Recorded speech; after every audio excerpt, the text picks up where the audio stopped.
पाठ 6 तो हम लोग आज पढ़ेंगे रेखाएं और कोण के बारे में।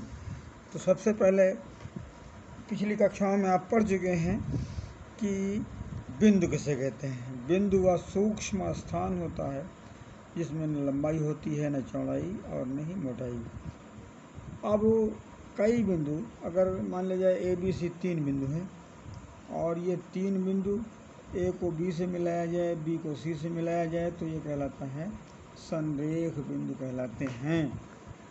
इसी प्रकार से अगर 2 से अधिक बिंदु हों, 3 मान लिया बिंदु हों ए बी सी, ए को बी से मिलाएं, बी को सी से मिलाएं तो वो एक सरल रेखा ना बने तो उसको बोलते हैं असंरेख बिंदु। उसके बाद कोण। कोण भी हम लोग पिछली कक्षाओं में पढ़ चुके हैं कि 2 सरल रेखाओं या 2 तलों से घिरी हुई आकृति को हम लोग कोण कहते हैं, जैसे ए बी सी। अब कोणों के प्रकार के बारे में हम लोग जानेंगे। पिछली कक्षाओं में हम लोग भी सब पढ़ चुके हैं कि कोण कितने प्रकार के होते हैं। नंबर 1 तो होता है शून्य कोण। जो कोण शून्य अंश का होता है उसको अंश के आधार पर हम उसको बताते हैं। अब जो उसके बाद दूसरा कोण होता है न्यून कोण। ऐसा कोण जो 90 अंश से कम होता है, ये उसको हम शून्य कोण कहते हैं। ये शून्य से बड़ा होता है और 90 से छोटा होता है। और जो 90 अंश का होता है उसको बोलते हैं समकोण।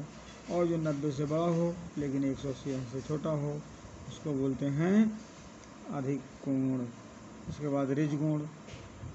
ऋज कोण जो होता है 180 अंश का होता है, यानी एक सरल रेखा में एक तरफ जितने अंश का कोण बनता है उसको बोलते हैं ऋजु कोण, या इसको सरल कोण भी कहते हैं। उसके बाद बृहत कोण या प्रतिवर्ती कोण, जैसे ये कोण बना हुआ देखिए, ये 180 से बड़ा है लेकिन 360 से छोटा हो तो उसको बोलते हैं ऋजु कोण या प्रतिवर्ती कोण।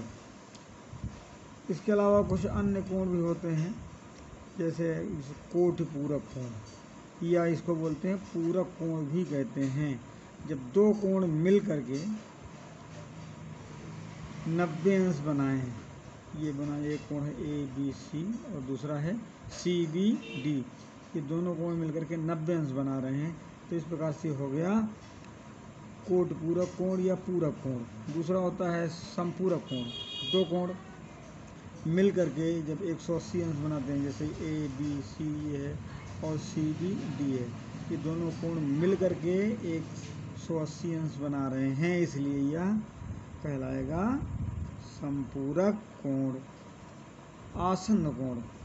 अब 2 कोण इस प्रकार से हों कि जिसमें एक भुजा दोनों में मिली हुई संलग्न हो। जैसे मान लिया कोई कमरा है, 2 कमरे हैं, 2 कमरों में से एक दीवार ऐसी है जो दोनों में कॉमन है तो उसको हम बोलेंगे संलग्न दीवार या आसन्न दीवार। इसी प्रकार से कोण में भी होता है, जब 2 कोण हों उनमें से एक भुजा दोनों में शामिल हो तो ऐसे कोण को बोलते हैं आसन्न कोण।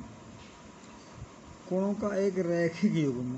अब जैसे 2 कोण हैं, दोनों कोण मिल करके 180 अंश बनाएं तो इसको हम लोग रैखिक युग्म भी कहते हैं और इसको समपूरक कोण भी कहते हैं। दोनों मिलकर के 180 अंश हो तो समपूरक कोण होता है और दोनों मिलकर के 180 अंश है तो इसको रैखिक युग्म भी कहते हैं। इसके अलावा जब 2 सरल रेखाएं एक दूसरे को काटती हैं किसी बिंदु पर, जैसे ए बी रेखा ये है, ये सी डी रेखा एक दूसरे को बिंदु ओ पर काट रही है तो इस प्रकार से देखिए 4 कोण बन रहे हैं। तो 2 कोण, 2 का जोड़ा जो है आमने सामने बन रहा है।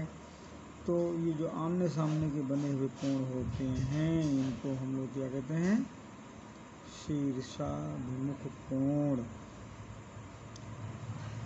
तो इस प्रश्नावली शुरू करने से पहले इसमें इतनी बातें जानना जरूरी है। इनको